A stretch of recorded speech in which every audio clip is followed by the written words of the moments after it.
세 번째 영상입니다. 자, 오늘은 이제 두 개를 이제 같이 하다 보니까 그 281쪽에 국민기초생활보장법, 자, 기초생활보장에 관련된 얘기입니다. 자, 이게 어쩌면 이제 복지 관련된 법에서는 가장 역사가 깊다고 할 수가 있죠. 이거는 뭐 과거 우리나라 삼국시대, 고려시대, 그다음에 조선시대까지 이제 이어지는 거니까요. 자, 국민기초생활보장법은 생활이 어려운 사람에게 필요한 급여를 실시해서 최저 생활을 보장하고 자활을 돕는 것을 의미한다. 자활은 스스로 살 수 있다는 의미입니다.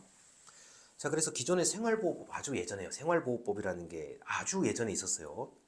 자, 그때는 이제 국가가 자선적인 의미에서 이제 베풀어야 된다는 그런 개념을 가지고 있었는데, 이 기초생활보장법은 자, 권리라는 형태로 좀 전환되기 시작했다. 그래서 국민기초생활보장법은 헌법에서 말하는 생존권이기 때문에 공공부조이고요. 생활이 어려운 사람에게 최저 생계를 보장해 준다. 인간다운 생활을 할 수 있도록 이게 뭐 행복 추구권, 그 다음에 인권, 그 다음에 인간의 존엄성 여러 가지에 관련된 얘기입니다. 자, 그래서 생계급여 등 저소득층 사람들의 이제 어려움을 좀 낮춰주는 그런 역할, 그 다음에 빈곤한 사람이 스스로 자활할 수 있도록 만들어준다는 거. 이게 바로 국민 기초생활보장법입니다. 자, 그 다음에 281쪽에 그 맨 아래 문단이요. 자, 광복 이후에 우리나라의 최초의 공공부조는 1961년에 만들어진 생활보호법입니다. 자, 그래서 이거는 이제 그 정부가 뭔가를 베풀어야 된다는 목적을 가지고 만들어진 거고, 단순 생계 중심으로 실시해 왔다는 걸로 이해하시면 되겠습니다. 자, 그런데 282쪽입니다. 자, 282쪽에 그 위에서 네 번째 줄입니다. 자, 모든 국민이 헌법에 보장된 인간다운 생활을 할 권리를 제도적으로 보장할 수 있는 사회 안전망이 필요했다라고 되어 있습니다. 그래서 이게 우리나라가 이제 1990년대를 넘어서 이제 상당히 잘 사는 이제 나라가 됐는데, 이때 이제 그냥 단순히 정부가 이렇게 어려운 사람에게 베푸는 것만으로는 이게 전체 이 진짜 저소득층에 이걸 다 이렇게 아우를 수가 없다고 판단을 한 거예요.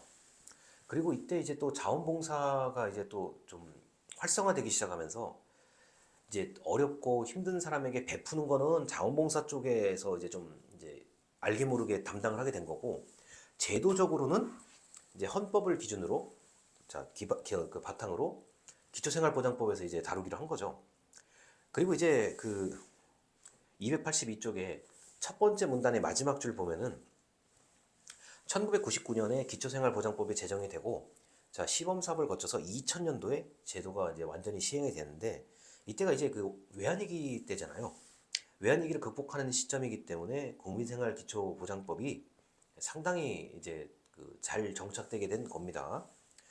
자, 그런데 국민기초생활보장법은 생활보호법과 많은 차이가 있습니다. 자, 거기 이제 282쪽의 중간부터 첫째, 둘째, 셋째 이렇게 쭉 나온 부분이 있어요.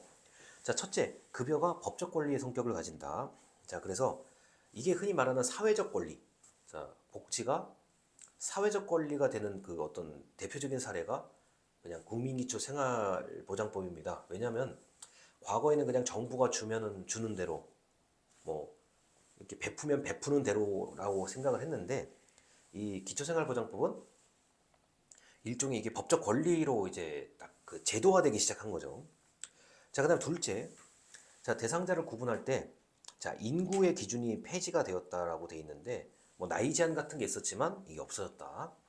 자, 셋째, 대상자 선정 기준에서 자, 자산 기준의 합리화를 위해서 소득 평가액에 자, 소득 환산액을 합산한 소득 인정액이 도입되었다라는 건데, 이게 이제 그 이 자산조사 여러분 들어보셨을 거예요. 우리 사회복지에서 과거부터 계속 얘기하는 게 자산조사인데, 이 자산조사 같은 경우는 이제 어떤 식으로 공식을 꾸미느냐에 따라서 인정이 되고 안 되고의 차이거든요. 그래서 우리 지금 저 나이가 어린 학생들 같은 경우는 그 뭐 학교에서 이렇게 그 요새는 다 계좌이체라니까요. 학교에서 계좌이체 하는 거에 다 이게 소득으로 분류가 되는 경우들이 있어요. 그러면 이제 그 기초생활수급권자인 그 학생 입장에서는 그 학교에서 주는 돈 때문에 이게 인정이 안 되는 경우들이 있거든요. 그래서 제가 이걸 몇 번을 상담을 해 준 경험이 있습니다. 그래서 이 소득평가액, 자산조사 이 기준은 사실 제가 봐도 이건 어려워요. 공식이 굉장히 복잡하더라고요. 그리고 이제 예를 들어서 뭐 혼자 사는 사람인지 네 명이 사는 사람인지 이런 거에 따라서 다르기 때문에 이거는 이제 그 담당하는 사람에게 물어보거나 아니면 온라인 뭐 게시판 같은 곳에다가 이거는 질의를 하는 방법이 제일 정확하다고 봐요. 자, 그리고 여러분이 만약 국가장학금을 받는 위치가 된다고 하면은 이 국가장학금 받는 그 조사 기준하고 이 국민기초생활보장법의 조사 기준하고 비슷한 부분이 많아요. 자, 그 다음에 넷째, 주거급여와 긴급급여가 신설되었다. 자, 맨 아래 문단입니다. 자, 그래서 뭐 예를 들어서 저 당장 갈 곳이 없는 사람들에 대한 거, 그 다음에 뭐 어떤 긴급한 상황이 벌어졌을 때 뭐 어떻게 해야 될지 모를 때 도움을 받을 수가 있는 거고요. 자, 그 다음에 283쪽에 위에서 세 번째, 다섯째라고 되어 있습니다. 자, 국민기초생활보장법에는 자, 노동 능력이 있는 사람에게 노동활동을 조건으로 생계급여를 실시하는데 자, 이게 자활 지원 계획을 수립하고 자, 자활 지원이 체계적으로 이루어지도록 해야 한다. 자, 이른바 노동연계복지, 자, 일하는 복지, 생산적 복지가 필요하다고 보는 겁니다. 그래서 사실 자활이 쉽지는 않아요. 그러니까 스스로 자립해서 일할 정도로 뭔가 하는 게 어려운데 그렇다고 그냥 무언가를 지급하는 것만으로는 이게 안 된다라고 판단을 한 겁니다. 그래서 노동연계복지, 자, 다른 말로는 뭐 일하는 복지라고 하죠. 자, 이렇게 해서 이제 그 283쪽에 국민기초생활보장법에 관련된 얘기들이 이제 있습니다. 자, 그리고 284쪽이요. 자, 수급권자 맨 아래요. 자, 수급권자는 자, 이 법에 따라서 급여를 받을 수 있는 자격을 가진 사람을 수급권자라고 얘기하는 거고요. 자, 수급자는 받는 사람을 수급자라고 얘기합니다. 그래서 수급에 권리가 있는 사람과 수급자는 약간 구별이 돼요. 자, 그리고 285쪽에 네모칸을 보시면은 차상위 계층, 자, 285쪽입니다. 차상위 계층은 자, 수급권자에 해당되는 사람들은 아니지만 자, 소득 인정액이 기준 이하인 계층을 말한다라고 돼 있어요. 그래서 차상위 계층으로 분류되는 사람들도 상당히 많습니다.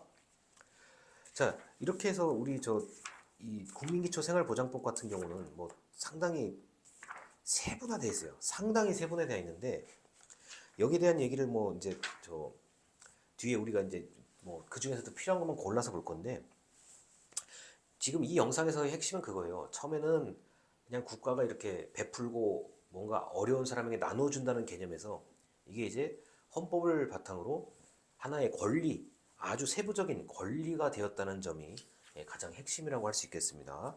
자, 이 영상 여기까지 마치도록 하겠습니다. 감사합니다.